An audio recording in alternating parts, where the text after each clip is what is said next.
aula falando sobre padrões de reversão, né? Aí hoje a gente vai avançar aqui e falar sobre LTA. LTA não tem muita dificuldade para a gente saber o que é. Nada mais é quando a gente falou da questão do canal de alta, né? Que a gente falou tendência de alta, tendência de baixa. Então quando a gente tem uma tendência de alta, a gente traça umas linhas que ficam aqui identificando a gente como suportes e resistências também. Mas isso aqui as médias móveis acabam fazendo esse trabalho para a gente, eu não uso mais isso aqui. O que acontece com a direção da inclinação? Quanto mais inclinada essa tendência está, mais forte ela é. Então às vezes a gente está numa tendência que ela não é tão forte, ela fica ali inclinada. A inclinação mostra muito a força do movimento que está tendo, né? Então muitas vezes até não corrige tanto e aí fica com a inclinação um pouco mais forte. Linha de retorno também fala muito questão de linha de tendência. Aí vamos falar da questão do volume. Volume é uma ferramenta que a gente usa que se chama volume financeiro. Volume financeiro não tem muito segredo, é o volume que entra de dinheiro no ativo. Então quando a gente está falando de ação, principalmente de ações, quando você quer comprar uma ação, essa ação para ela subir ela precisa de dinheiro, pessoas investindo dinheiro nessa empresa. Então a gente usa uma ferramenta que se chama volume financeiro, e essa ferramenta a gente vê o quanto de dinheiro está entrando na ação. Então, quanto mais volume, mais fácil dessa ação subir. Pullback, então vamos falar de rompimento aqui, já a gente volta para o pullback. O que é um rompimento ideal? O rompimento, a gente precisa de afastamento da região que está sendo rompida. Então, primeiro de tudo, sempre que a gente faz uma operação de rompimento, a gente precisa esperar um candle fechar fora dessa zona de rompimento, né?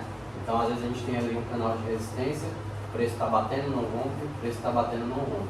Para que a gente não caia em certos rompimentos falsos, a gente espera acontecer isso aqui, que se chama pullback. Então, aqui vocês veem, ele rompeu. Aqui tem muita gente que já entra nesse movimento, ou aqui, quando rompe. Mas aqui eu prefiro esperar o quê? Ele voltar, corrigir esse movimento aqui, né? Mostrar pra gente que realmente ele confirmou, e aqui eu entraria. Tem aqui até uma estratégia que a gente vai aprender, que é o 9.3, né? Mas, em vez de você entrar lá em cima e se arriscar de poder voltar o movimento na sua cara, né? Aí você acaba fazendo o quê? Você acaba entrando num movimento de pullback. Espera ele romper, corrigir, depois você vai. Isso vai muito em relação ao controle emocional que a gente falou, de questão de ter paciência para esperar. Na hora é difícil, você está vendo o mercado rompendo, você está vendo o mercado indo, e você não vou entrar, tem que esperar o momento certo para entrar, né? Então isso acaba que ajuda muito a gente na questão de diminuir estoques, né? Então muitas pessoas acabam não tendo paciência, entram em rompimento e acontece como o primeiro ali, o segundo, de ser um rompimento falso. Então, sempre que a gente vai fazer uma operação de rompimento, seja em qualquer região que for, a gente espera o rompimento certo no momento certo. Geralmente é esse pullback que a gente faz. Então, aqui também fala da questão do volume, né? Então, o volume também confirma esse rompimento para a gente. Então, quando a gente está falando principalmente do índice, esses dias a gente está numa região de rompimento muito forte. Uma região já de 120 para bater o 130, né? Então, para romper aquela região como uma resistência muito forte, a gente precisa de volume financeiro entrando. Não pode ser qualquer tipo de rompimento. Então, um rompimento durante o dia, tranquilo. Agora, o rompimento de vários tempos, o dólar mesmo. O dólar foi um rompimento muito grande, por isso que ele veio com tanta força para baixo, né? Então, acaba que aquele rompimento foi algo tão forte, porque ele precisou de volume, ele precisou de algo mais forte para romper, né? Porque foi uma região que demorou semanas. Eu vou mostrar já o gráfico para vocês. Demoraram semanas para ele, meses para ele conseguir romper aquela região. Acontece dos vendedores já estarem ali há muito tempo, esperando isso. Assim, um mês já ali. Ah, mais. E a gente faz preço médio na instituição também. Tinha muita gente no índice fazendo preço médio, né? Então já ficam aguardando ali muito tempo. Quando está na região, eles entram com volume para poder romper e realizar a sua operação. Exatamente. Então assim, eu não sei onde buscar esses dados, mas eu assisto muito o fechamento da Genial, com o Motinho, não sei se você conhece. Não, isso. Ele é bem. Depois você assiste os vídeos de fechamento dele do Motinho, ele fala muito sobre isso, né? Então, eles que têm mais os CNPIs, né, da vida, eles têm algumas ferramentas que eles conseguem buscar essas informações. Eles falaram que tinham bilhões de pessoas, bilhões em capital estrangeiro, de pessoas que estavam fazendo preço médio para trás, o índice caindo, né? E eles fazendo preço médio. Então na hora que sobe o negócio explode, né? Porque eles estão comprando muito tempo. Né? Como é que é Genial? Genial Investimentos. Qual o nome do? É o Motinha. Motinha. Isso. Passa muito dado legal. E aí vamos falar um pouquinho sobre teoria de Dow. Então Dow, quem não sabe, até é o nome do cara que inventou o índice de Dow Jones, né? Charles Dow, e o sócio dele, Edward Jones, que fundaram Dow Jones, que é o índice mais conhecido do mundo aí, né? É a bolsa de valores mais conhecida aí no mundo, que foi a primeira que foi criada, né? Então ele criou algumas teorias, e a primeira delas é falando que o mercado ele tem 3 tipos de tendência, sendo a tendência primária, que é essa flecha verde, a tendência secundária, que é essas flechas azuis, e as tendências terciárias. Por quê? E para que isso é importante? Principalmente no contexto quando a gente vai estudar ações. Quando você vai estudar ações, você quer saber mais o contexto macro da ação. Então a Magazine Luiza está caindo, mas se você for olhar no gráfico anual dela, ela vem de anos de alta. O investidor ele quer saber disso, a saúde da empresa e a questão do tempo máximo dela ali, macro, né? Então o cara que comprou lá em 2000 e tanto, o cara que é investidor ainda está com um lucro absurdo na empresa, mesmo ela caindo 70% esse ano, né? Então, para quem investe, ele está mais preocupado com essas questões. Agora a gente que está operando day trade, a gente está pegando essas pequenas variações, essas flechas aí vermelhas e amarelas. Então eles estão ali buscando variações de preço. E é por isso que a gente precisa entender um pouquinho sobre esse contexto. Quando eu vou olhar uma ação, eu sempre dou prazo semanal e diário. Eu sempre olho nelas no prazo maior, porque eu estou prevalecendo o que? A tendência macro dela. Então, os stops são maiores? São maiores. Só que você está posicionado no ativo para ficar muito tempo também. Então, depende muito da questão também de objetivo da pessoa. Então, quer fazer day trade? Eu faço day trade em ações, eu uso o gráfico diário normal. Agora, quando eu quero fazer uma posição maior, olhando mais no contexto macro da ação, eu vou para o gráfico mensal, eu vou para o gráfico semanal, que eu consigo identificar mais aquela tendência macro do ativo, né? Ele fala que a tendência ela tem 3 tipos de fases aí, né? Que é a fase de acumulação. Então, a acumulação é quando ela está juntando ali, aqui até, ela faz um acúmulo, né? Então fica muito tempo presa no ativo, numa certa região de preço, e aí ela tem uma alta, que é até aquela questão da inclinação que a gente falou, né? O tamanho da inclinação da alta é uma alta sensível, e a euforia, quando muitas pessoas compram, então é uma tendência mais forte de alta. Então isso aí não tem muita relevância para a gente.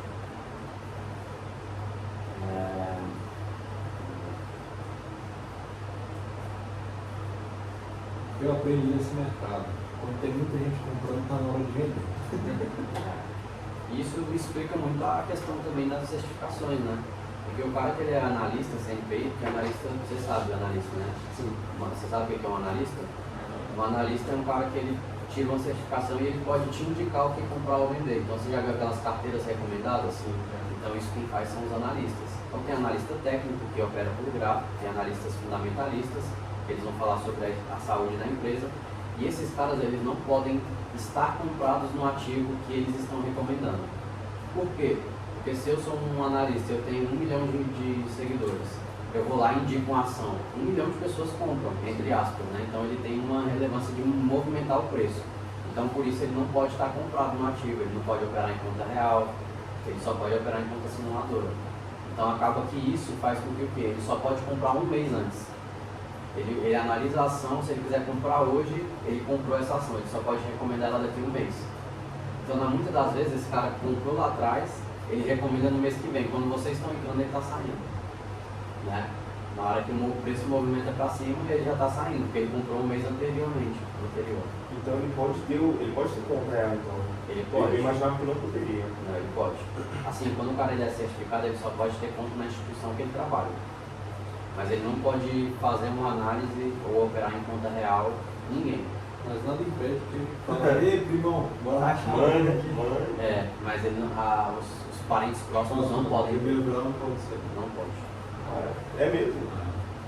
O Matheus Então, é o se mesmo, não Porque ele pode pegar a conta da mãe e usar para fazer as operações dele, né? Então, geralmente, o Matheus mesmo ele fazia isso com um amigo dele. Então, ele pegava o amigo dele, pagava uma porcentagem dos ganhos dele e falava, ó, vou usar seu nome aí. Aí usava. Porque querendo ou não, numa instituição você tem muita informação privilegiada.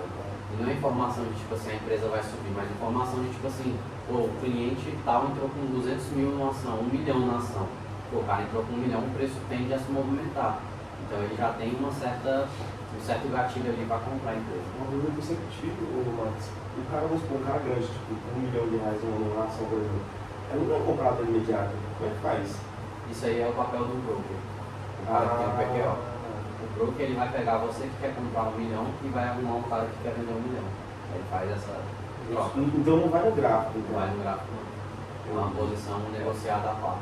Porque senão o que acontece? O cara entra mesmo quando entra no partilhado, velho, a ação tem a tendência de subir. Tipo, Depende da ação, tem ação que não tem liquidez. Uma coisa que eu já vi muito acontecendo, por exemplo, eu pego fluxo. De vez em quando eu vejo uma negociação tipo de BTG para BTG, da própria BTG, tipo, um player comprando e outro player vendendo. Então, é uma negociação que ocorreu dentro da própria empresa, né? É uma negociação direta e aparece lá, tipo, 1000 lotes de dólar, né? Cada lote de dólar, é absurdo, né? 1000 para quem queria comprar e 1000 para quem queria vender, sacou? E nem movimenta o gráfico. Não, eu comecei a perceber isso quando eu fiz quando você limita lá os contratos, o nome é. Você faz uma. Filtro. Quando eu fiz o filtro. Eu fiz filtro de 1000 acima, de 500 acima, de aquela filtro. Cara, quando você faz isso, você fica nítido, velho. Toda hora aparece lá, tipo 1000, 150, 150. Entendeu?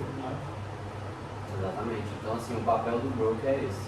O broker ele busca um cliente potencial que quer comprar aquela ação que o cara quer vender ou vice-versa. Mas isso seria muito mais jogo pro cara que está investindo ele entrar diretamente no mercado. Que ele movimentaria no mercado e valorizaria a ação dele. Depende, eles evitam isso por conta disso mesmo, de movimentação de investimento. Eu não sei se é possível eu pegar aqui agora e comprar 1 milhão numa ação. Às vezes ela não tem liquidez para sustentar isso. Porque tem que ter alguém querendo vender para mim naquele momento. Sim. Então, às vezes, naquele preço que eu estou, não tem ninguém querendo comprar 1 milhão de reais de ação. Então, liquida só o limite. Vai liquidando no preço. Tipo assim, tem um preço aqui, R$10, 10 em 1, 10 em 2, 10 em 3, ele vai buscar todos até chegar ao valor de um milhão. Dali ele coloca no valor. Já aconteceu comigo de pegar ação de liquidez de ficar lá, tipo, apregoado na hora. Tipo, eu comprei um lote de ação. Um lote não, na época eu comprei 5 lotes. Aí pegou, no preço só tinha um. Aí ficou lá, pum, aí fica lá os 400 apregoados. Aí daqui a pouco vai disparar outro, pim, aí vai, cada preço vai. Eu tive essa experiência, não? Já teve uma vez que eu tomei prejuízo à toa por conta disso. Entrei numa ação mais para baixo ou mais para cima. Entrei numa ação no começo do dia, eu lembro até hoje da empresa BMGP4, Banco BMG. Estava bem no comecinho dela, não tinha tanta liquidez, aí eu comprei 1000 lotes. Aí a ação custava R$4, deu lá seus 40 mil reais. E aí eu comprei e fiquei com 4% de alta, tipo assim, no leilão, velho. Aí eu falei, vou realizar 4% assim no dia, não dei trade mesmo. Na hora que eu realizei, o preço caiu. Me realizou lá embaixo no prejuízo. Não tinha ninguém querendo vender lá em cima onde eu comprava. É porque o pregão você tem que aumentar, né? Eu bati a mercado, em vez de apregoar, porque na verdade eu apregoei primeiro e não bati o preço, não consumia, bati em cima, não consumia. E tem gente que não entende isso. Tá batendo lá no meu preço, por que não realiza? Porque não tem ninguém querendo vender no ponto. É igual, não sei se já aconteceu contigo, mas quando você pregou aqui, tipo, o preço passa batido, não tem. É tipo isso também, né? Não tem tempo de. Quando acontece notícia, essas coisas, acontece muito disso, de acontecer do preço passado uma vez, né? É porque às vezes está num ponto ali, principalmente nas ferramentas que o El vai explicar hoje de volume, você vai vendo que tem lá, tipo, vaziozão, tipo, não tem nada na região lá. Então às vezes ele consome aqui, ele passa consumindo tudo, uma vez. Ele vai buscar outra região de liquidez, sabe? Porque o cara bateu um lote lá, às vezes tem lá 50 ordens, 50, aí vem um cara com 1000 aqui embaixo. Leva o preço. Ele consome todas as ordens, tudo. até chegar no preço que ele tem em cima. Isso é legal depois que a gente começa a ver o fluxo, né? Volume foi o que a gente falou, né? Então o volume confirma muito a questão. E outra questão da teoria de Down, que ele fala que o volume ele antecede o preço. Então quando você vê uma ferramenta de volume entrando muito volume e o preço não subiu, aquilo ali pode ser uma antecedência de que o preço vai subir. Porque já tem pessoas comprando, já tem muitas pessoas com intenção de compra naquela região, acaba que aquilo ali pode ser uma antecipação de movimento. Volume também ele tem a mesma forma do gráfico para a gente, né? Então lá no volume a gente consegue ver se ele está subindo ou se está caindo, né? Então você consegue ver lá na tendência, a tendência de alta, o volume crescente. Na tendência aqui, ó, lateral, o volume já estava caindo nessa região aqui de alta. Então isso aqui também é algo que a gente vai ver sobre divergências, que é o próximo slide aqui também. Então tem uma ferramenta que se chama histograma MACD. O histograma MACD ele mostra a divergência de preço. E o que é uma divergência? É você ter um gráfico subindo e o volume caindo, coisas que não fecham muito. Então isso pode ser também uma relação de volume lateral, o preço estava subindo. Então aqui o volume já demonstrou que estava caindo. Lá o preço lá depois começou a cair. Aqui é a mesma coisa. Aqui você vê que a questão de volume ele faz muita diferença para a gente, principalmente em regiões de rompimento. Então, para rompimento precisa de volume para ser o rompimento ideal. Então, acaba que a gente tem essa ferramenta que se chama histograma MACD, que mostra a divergência do preço. Tem outras ferramentas, tem muitas ferramentas para usar, né? Vamos falar sobre gap agora. Gap não tem muito segredo. O que acontece? O mercado ele fechou 6 horas da tarde. E aí a gente tem de 6 até as 9 do outro dia para o mercado reabrir. E aí nesse movimento a gente tem os mercados que funcionam lá fora, né, durante a madrugada, e também pode acontecer algum tipo de notícia. Então essas notícias elas acabam influenciando. Então se acontece alguma coisa na Petrobras durante a noite, o mercado ele vai abrir ou valorizado ou desvalorizado. Então o gap significa mais essa questão de notícias. Quando o mercado ele já abre super valorizado ou desvalorizado no caso, por conta de notícias ou de mercados lá fora que tiveram algum tipo de desempenho, né? Vamos falar sobre aí gap de alta, gap de baixa.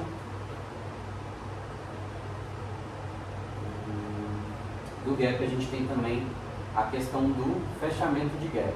Então é uma operação que a gente geralmente faz, né? A operação de fechamento de gap, que é a questão do quê?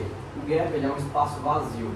Quando a gente fala de gráfico, análise gráfica, a gente está falando de região de negociação, memória de preço.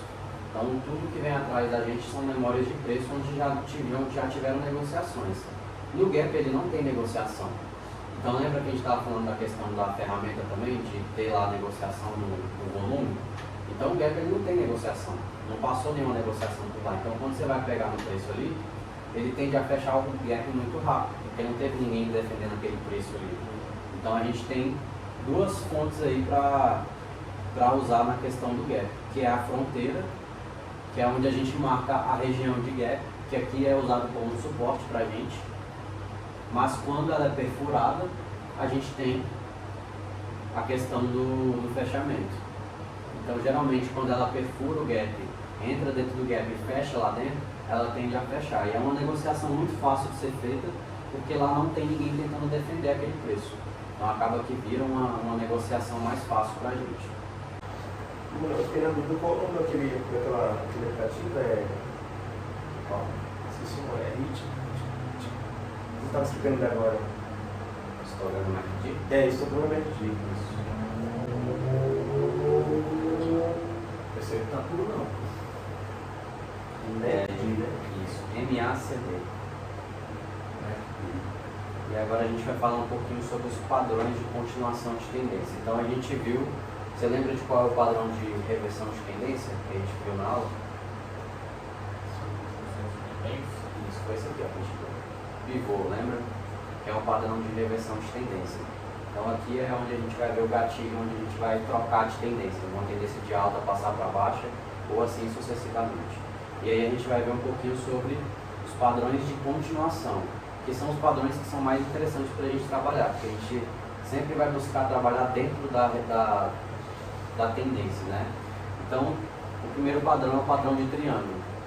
Daqui a pouco eu vou mostrar para vocês no gráfico na prática para vocês verem, mas geralmente o que é a função do triângulo para a gente? É uma função de afunilamento. Então aqui, o que acontece? Quando a gente tem aqui um rompimento saindo daqui, lá para o ponto B, lá em cima, do ponto A para o ponto B, a gente tem uma área muito grande. Então ele já chega lá naquela região exausto. Então a gente acaba tendo uma exaustão. Então acaba que o triângulo ele faz com que aconteça o quê? Ele vai tirando essa amplitude, ele vai diminuindo a amplitude, fazendo com que fique menor e mais fácil de romper. Então acaba que ele faz esse afunilamento de movimento, que são chamados de triângulos. Isso tudo é acompanhado também com o volume. Tudo no volume ele também acaba mostrando junto com isso. Então acaba que isso aqui a gente vai acompanhando e quando ele rompe, ó, acaba criando uma linha de tendência de baixo aqui, né, e acaba fazendo o rompimento. Quando ele sai fora desse triângulo, é o momento da gente entrar. Então aqui também entra a questão do rompimento da gente. Aqui tem que ter um rompimento ideal, um rompimento que afaste dessa região. Se possível, pegar o pullback, quando ele vir testar de novo essa região, aí sim a gente tenta pegar ele certinho. E aqui fala sobre isso, ó. Olha lá, o pullback lá que ele fez fora do triângulo, né? Então aqui, ó, mesma coisa. Esses gráficos aqui são reais, ó, da Ambev. Então aqui ele fez o afunilamento, ó, rompeu. Aqui teve o primeiro rompimento, mas ele veio testar aqui. Aqui foi a entrada do pullback e depois ele foi embora. E o volume sempre junto com ele, ó, o volume sempre mostrando também pra gente. Aqui não mostrou tanto, não vão ser todas as vezes. E aí tem as diferenças, o triângulo descendente. O triângulo descendente ele vem depois de uma tendência de baixa. E tem também o triângulo ascendente, que é o que a gente estava vendo anteriormente. E tem o simétrico também, que foi o primeiro que a gente viu. Então, é o triângulo simétrico, triângulo ascendente e triângulo descendente. O descendente é Tudo para baixo. Isso, geralmente ele vem acompanhado de uma perna de baixo, né? Então ele faz a perna de baixo, lateraliza, para depois continuar a tendência. Essa é uma estratégia de continuação. Muitas pessoas confundem na hora de estar operando. Então assim, o triângulo, reversão e tudo mais, não. O triângulo é uma estratégia de continuação. Então para você ter uma estratégia de triângulo, você tem que ter uma tendência. Mercado lateral, não adianta. Mercado lateral não adianta você ver um triângulo dentro de uma lateralização que ele não vai ter nenhuma eficácia. Da mesma forma de um pivô também numa tendência de alta. Você vai tentar pegar um pivô de alta na tendência de alta, não tem muita lógica. Quando não tem volume, é porque não tem resistência, vamos supor, vendendo. O volume O pivô está vendendo, não tem volume porque não tem resistência compradora, é né? porque para cair ele não precisa de volume.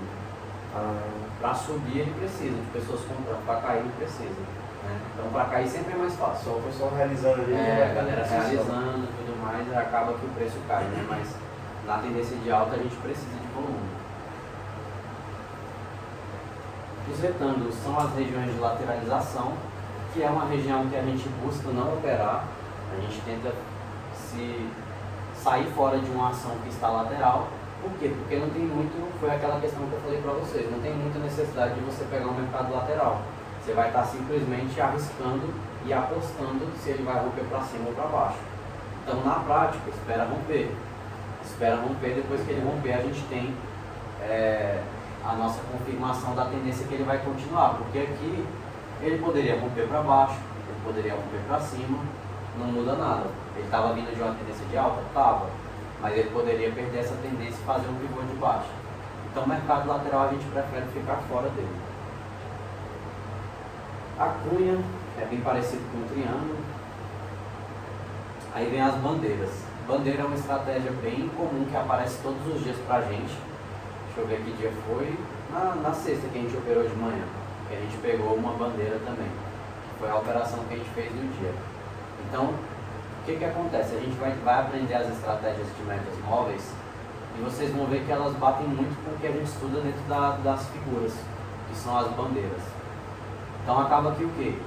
A gente vai ter médias móveis passando aqui, ó, nessa região. Então cada vez que ela faz uma correção até a média móvel, é uma entrada que a gente tem, uma possível entrada que a gente tem.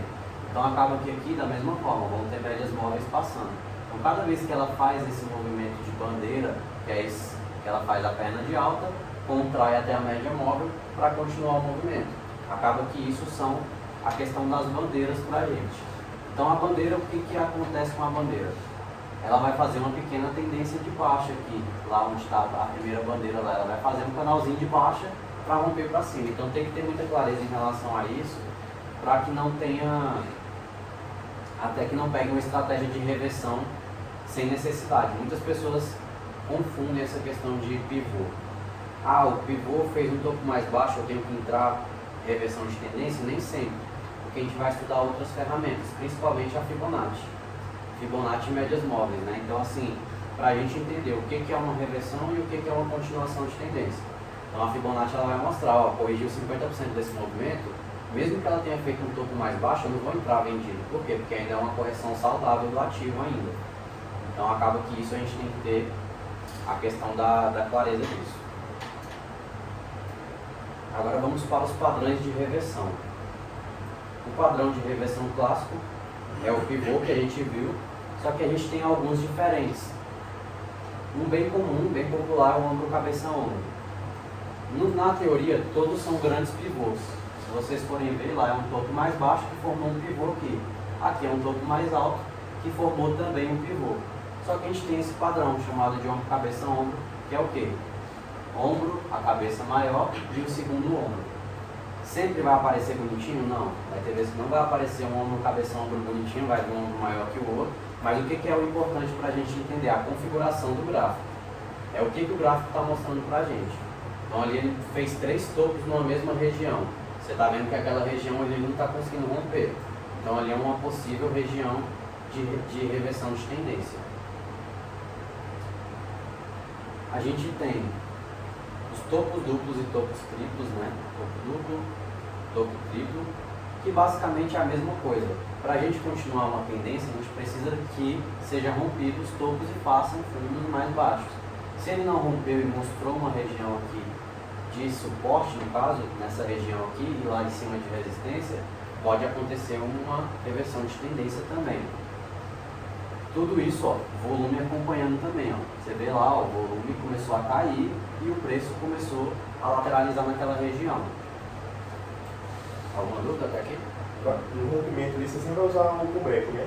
Sempre. Você vê que é importante, olha o tanto de vezes que ele testou a região lá. Nenhuma vez ele teve um rompimento. Não, eu falo assim, no rompimento da resistência. Aquele exemplo ali, ó. Aquele veio 3 vezes, quando ele pegou o rompimento, né? Você poderia ter feito sua entrada aqui, ó. Quando ele veio testar o pullback. Ah, sim, sim. O pullback, você fala ele foi lá em cima, Testou. veio no suporte, não rompeu e subiu, né? É, ele fez 3 topos aqui embaixo, né? Agora aqui você entende que ele não quer mais cair o preço, né? Aqui juntamente ele tem um volume, comprador, pullback, testou a região. Aqui, ó, pra vocês verem o tanto de tempo que às vezes não vai vir um pullback tão rápido quanto esse aqui, ó. Aqui veio um pullback rápido. Aqui já demorou. Onde é que ele veio esse pullback? Aqui a pessoa que pegou a primeira entrada se deu bem. A segunda já não, ela teve que esperar um tempo para vir pegar o pullback. Só que isso aqui vai muito do tempo gráfico também, né? Então às vezes você está no tempo gráfico aqui do, sei lá, 5 minutos, no 60 foi um pullback certinho. E às vezes aqui nos 60 minutos ele pegou e fez o pullback certinho. E aí depois, ó, depois do pullback ele foi embora com força, né? Então acaba que esse pullback sempre é interessante a gente buscar porque evita muito e também diminui o stop. Porque o que acontece? Se você entra numa região aqui, ó, se você entra aqui, o seu stop ele tem que ser lá embaixo. Ele tem que ser abaixo da lateralização, da mesma forma lá em cima. Agora quando você vem aqui e faz o pullback, ó, você pegou o pullback, pegou aqui, seu stop passa a ficar aqui agora. Então você diminui o seu stop, que é o seu risco, e você aumenta as suas chances de ganhar, né? Então o pullback também é interessante por conta disso. Mas o que é a questão do pullback? Paciência. O cara às vezes não tem paciência para esperar o pullback acontecer. Às vezes ele fala, pô, o preço vai embora, vou perder a operação, pô, que merda. Aí o cara vai lá e entra sem necessidade. Entra tarde, pega a correção do pullback, stopa, aí o mercado faz o pullback, vai embora. O mercado já andou pela Fernandinha ali toda, ele pega e compra bem ali. Ele vai comprar bem no meio aqui, aí o mercado vem, corrige, estopa ele. Então tem que ter paciência. Formação de alargamento. É a mesma coisa, é o contrário da questão do afunilamento, né? Então não tem muita necessidade também da gente ver. O diamante é uma estratégia que eu comento alguns dias aí com a galera quando eu vejo algum. É uma estratégia bem difícil de acontecer, bem difícil mesmo, mas é uma estratégia de reversão de tendência também, que é quando a gente tem essa afunilação formando esse formato de triângulo. Esses dias eu vi um que mostrei pra galera lá no grupo da FPS. Eu vi. Foi na live. Na FPS e também acho que no meu também mostrei. Então é um padrão bem difícil de acontecer. Geralmente eu nem mostro isso aqui nas aulas porque eu mostro quando acontece esporadicamente, eu mostro o que é. Mas vocês veem aqui, ó, mesma coisa, ó, rompeu o triângulo, pullback, depois ele veio. Então vocês veem que toda vez tem um pullback no negócio, só precisa mais de paciência mesmo, de esperar o pullback acontecer. E o pullback ele vai te fazer os seus stops ficarem muito menores. E o diamante geralmente também acontece quando é cenário macro, né? Cenário macro. É muito difícil de acontecer esse cara. Exatamente. Esse aqui já é mais normal de acontecer. É uma estratégia muito boa, tem uma assertividade muito boa, que é a cup handle, que é o padrão de xícara alça. Então é um padrão de continuação de tendência, um padrão bem legal, que ali a gente vai usar ele também consolidado com a região de Fibonacci. Ó. Você vê que ali tem a região de 50% dessa pernada de alta, fez a correção até ela, e ali a gente tem a cup handle. Então a cup handle ela tem duas variáveis, ou você pode usar o stop nessa região, ou você pode usar o stop nessa. Então é uma estratégia muito legal aí para fazer, que é um pouco difícil de aparecer, mas nem tanto. O diamante é um pouquinho mais difícil. Você já filmou que sobrou muito dinheiro, né? Eu já peguei algumas dessas, e ela é difícil de dar stop. Na minha lógica tem como você fazer o gráfico, né? Só que eu vi assim, eu nunca entendi aquela volta ali embaixo. Ah, sim. Então é o momento certo para entrar. O momento certo é no rompimento. Assim. Depois que ela fizer a cup e a renda. Depois da renda você entra. Posso considerar esse aqui como um pullback também? Sim. Quando ele não consegue voltar depois No gráfico menor, a gente consegue identificar isso. Geralmente isso aqui é um gráfico diário, né? Então, 60 minutos se a gente abaixar, a gente consegue ver esse pullback com mais facilidade. Porque aqui foi o rompimento, nessa barra aqui. Ó. Então aqui ele rompeu, teve uma mínima correção e foi embora depois. Ah, então a mínima foi acima da mínima anterior. Exatamente. Então ali a gente teve provavelmente médias móveis também passando por aqui, né? Então tudo isso dá uma consolidada em relação a isso. E aí a gente vai falar um pouquinho sobre padrões de candle. Padrões de candle, esse slide aqui é um pouco antigo meu, que eu falo um pouquinho sobre os padrões diferentes, né? Então eu não vejo muito questão de nomes. Conhecer nome do doji, todo mundo já deve conhecer. Mas eu não gosto muito de. Eu não gosto muito de levar isso em consideração. Por quê? Porque eu gosto de falar a função deles. Então aqui vocês veem, esse é um candle que para vocês identificam o quê? Seria um candle de quê? Mas assim, dentro do gráfico, você vê um candle desse dentro do Para gráfico. mim seria indecisão. Indecisão, perfeito. Então assim, para mim esse candle nada mais é do que isso. Então, você vai ver esse candle em qual região? Para mim é um candle que não serve para nada. Eu não faço entrada nem aqui nem aqui se eu ver um candle desse. Não tem muita eficácia, é um candle de dúvida. Eu vou ter que esperar o próximo acontecer alguma coisa para eu tomar minha decisão. Então, não vejo muita necessidade. Você tem que entender que o mercado ele é uma briga. O mercado ele é uma briga de compradores e vendedores.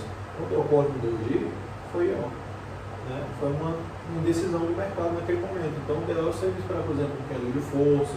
O Marcelo vai explicar aí, ó. Exatamente. Então, o martelo. Ah, martelo apareceu no fundo. O que significa? O que você vê aqui, esse candle, e o que ele significa para você, o martelo? Para mim, que a força compradora está ganhando. A vendedora veio testar a mínima, não teve força de rompimento, não teve força de continuar, a força vendedora pegou e absorveu. E para você, não? O que acontece? Aqui, esse candle, depois que ele fechou, ele está assim, deixou uma sombra. Essa sombra significa que esse preço ele chegou a cair até aqui. Então foi exatamente o que o Eduardo falou. Aqui teve uma pressão vendedora. Só que nessa região, os compradores defenderam o preço. Ele fez com que o preço subisse deixando essa sombra. Então aqui significa o quê? Que a força compradora está entrando aqui, não está deixando o preço cair. Então esse candle ele dá entrada para mim. Esse candle, dependendo da região dele, eu consigo fazer entrada, porque aqui eu consigo identificar exatamente o que o Eduardo falou, que aqui tem pessoas comprando. Então aqui eu posso fazer alguma compra, mas aqui geralmente o que acontece? A gente está vendo aqui uma perna de baixa e uma correção. Então essas correções, para mim, eu não sou muito de pegar a correção. Pode ser um pullback para uma continuação de tendência, mesmo sendo esse candle. Então geralmente eu gosto de pegar martelo, essas coisas assim, dentro da tendência. Se fosse um martelo contrário aqui, ó, para cima, aqui uma média móvel passando, esse candle aqui faz isso aqui da forma contrária, aí sim. Foi o que aconteceu sexta com a gente. Você fala como assim? Aqui tá LTB, né? Isso. De baixo, LTB. Ele veio aqui e testou, deu esse mesmo movimento para cima, você Isso, compra? a sombra para cima no caso, né? Porque a gente já está na tendência de baixa, né? Então ele deixou um candle tá. com a sombra para cima no caso. Bateu na média móvel e deixou uma sombra na média móvel, vamos supor. Ou seja, o comprador foi, não teve Não teve pra força, continuar. derrubou os vendedores, ela falou, pô, tá na tendência de baixa, deixou o candle para mim com um pavio de stop legal, aí eu entro. Então a tendência dele é de baixo. A tendência de baixa, Que exatamente. seria, na verdade, o pullback, né? Exatamente. Só que com o candle mostrando para mim isso também, né? Confirmando isso para mim. Candle enforcado. Não vejo nada de necessidade nisso aqui, de verdade. Pode dar esses slides, ó. Mas isso aqui é legal mostrar para eles porque muitas pessoas acabam mostrando na internet. Porque isso aqui só vai acontecer com o gap. Não tem como isso aqui não acontecer com o gap. Olha o fechamento do candle. Olha onde é que o outro abriu. Isso aqui é só num gap no caso, numa abertura do dia já, né? Porque aqui durante o dia não tem como, o candle tinha que abrir aqui, ó. Não tem como ele abrir aqui embaixo, tá entendendo? Então acaba que é uma estratégia meio sem noção, não vejo muita necessidade. O engolfo. Engolfo é a estratégia mais assertiva do mercado hoje. Ela tem cerca de 80%, 95% de assertividade, né? Então é a estratégia mais assertiva. Que consiste em o quê? O movimento engolfou o outro. Então essa força compradora aqui, geralmente quando acontece esses engolfos, eles engolfam não só um candle como está aqui, mas engolfam tipo, vários candles anteriores, mostrando ali uma total força compradora ou total força vendedora no caso aqui. Essas entradas eu gosto, aí eu entro, contra a tendência total. Porque ali já me mostrou, a média de 9 geralmente vira para baixo, dá um 9,1 de venda, então tudo isso junto, né? Então não é somente o padrão de candle, por isso que eu não gosto de explicar em questão de padrão de candle, porque as pessoas elas têm que entender que tem tudo um contexto por trás. Então aqui geralmente acontece, eu já vejo o cenário todo, já vejo que a média virou para baixo, eu já vejo que é um candle de gatilho, que não tem nesse slide. O que é um candle de gatilho? É um candle cheio, que não tem sombra para nenhum dos cantos. Então é um candle forte, barra elefante, né, que a gente fala, que é um candle que eu gosto de entrar dentro da tendência. Tendência fora da tendência, que é um candle que assim, você vê um candle cheio, sem sombra em lugar nenhum, significa que ele não teve espaço para outra ponta. Se é um candle verdão, todo cheio, pô, os compradores dominaram, não teve força para os vendedores naquele momento. Mesma coisa dos vendedores. Você vê um candle vermelho gigantesco ali, pô, os vendedores dominaram por isso. Mas esse candle pode ter também a correção, né? Pode vir dentro dele, mesmo com o back dentro dele, a correção Vai deve ter ser. 50% no máximo. Exatamente. Mas aí vai muito da questão do momento. Às vezes o cara ele não tem paciência de esperar o pullback. Eu nesses candles assim, dependendo, eu também entro já nele. Já entra no janeiro. Já entro nele. E aí mesmo Que que eu fez o saiba, pullback. mas eu já entro sabendo que eu vou sofrer uma correção. Mas ele pode vir de uma vez também, né? Então eu tenho as duas variáveis. Eu falo assim, cara, eu me arrisco a pegar o pullback, saber que ele pode corrigir, mas ao mesmo ponto ele pode vir uma vez e eu perder a entrada. Então nesses casos eu entro, né? Às vezes até no meio do movimento, nem espero que ainda fechar, isso é muito de sensibilidade, né?